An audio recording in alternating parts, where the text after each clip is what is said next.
More members of the pro-Trump mob that stormed the Capitol are now under arrest. They are people who became infamous in photos and videos, and now they're facing federal charges. I want to go straight to CNN's Evan Perez. Evan, who has been arrested?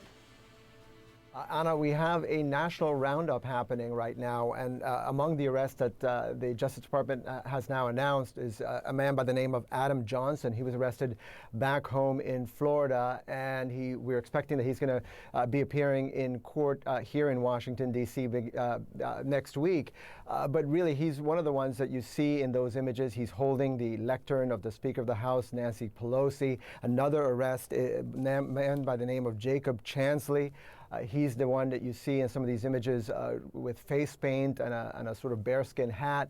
Another one arrested is Derek Evans, who is a delegate from the House of the House of Delegates in West Virginia. Just a flavor of some of the 17 or so arrests that the federal government, that the federal prosecutors have brought in federal court. There's another 40 or so that are facing charges in the municipal courts or the local courts here in Washington. We're told that this is a nationwide effort now, but really I just want to stop for a minute and despite the carnival atmosphere of some of these images that you're seeing, there is a more serious part of this, and that is, a lot more than the 5 deaths could have resulted from this mob scene. You had a man with a truck full of bombs that was parked outside one of the House buildings just right across the street from the Capitol. He was essentially left that truck full of bombs to go attend the Trump rally, and then came back and was arrested as a result of that. A lot more serious consequences could have happened from this event. So many different adjectives have been used to describe the events and what we witnessed. So what are the charges specifically that they're facing? Because people have talked about domestic terrorism, sedition, insurrection. We've talked and used all of those words in the last several days. What are they facing in terms of charges? Right, that's fascinating. That's a great point. At this point, some of these charges range from entering a federal building without permission. Some of them are facing weapons charges. Some of them brought weapons. At least one man came to Washington, said on text messages that he wanted to kill Nancy Pelosi, the Speaker of the House. He was armed. Some of them had weapons on them. But a lot of these charges so far are a lot, essentially stealing materials from a federal building. These are the charges that are, again, this is just the beginning of this investigation.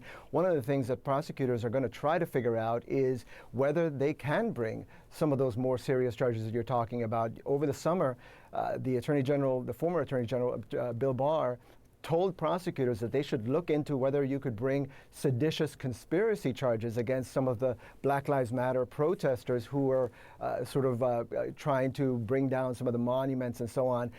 The question is, do prosecutors use those types of charges against these people? That's the question that I think the Justice Department is going to have to answer in the coming weeks.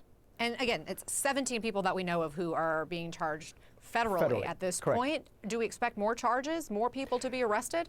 Absolutely. That's the emphasis from prosecutors. Hundreds of agents from the FBI, ATF, Marshal Service, the Metropolitan Police here in Washington are working through the weekend.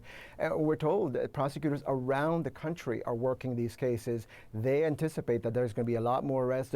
Some of these guys that you see today, they're easy to find because they were on social media boasting about this. The harder work is trying to match up the surveillance camera images with other stuff that you can see on social media. There's facial recognition software being used by some of these analysts to try to match up these people, try to look at cell phone signals and so on to try to find people who are not so public about what they were doing. Okay, Evan Perez, we know there's more to come. Thank you.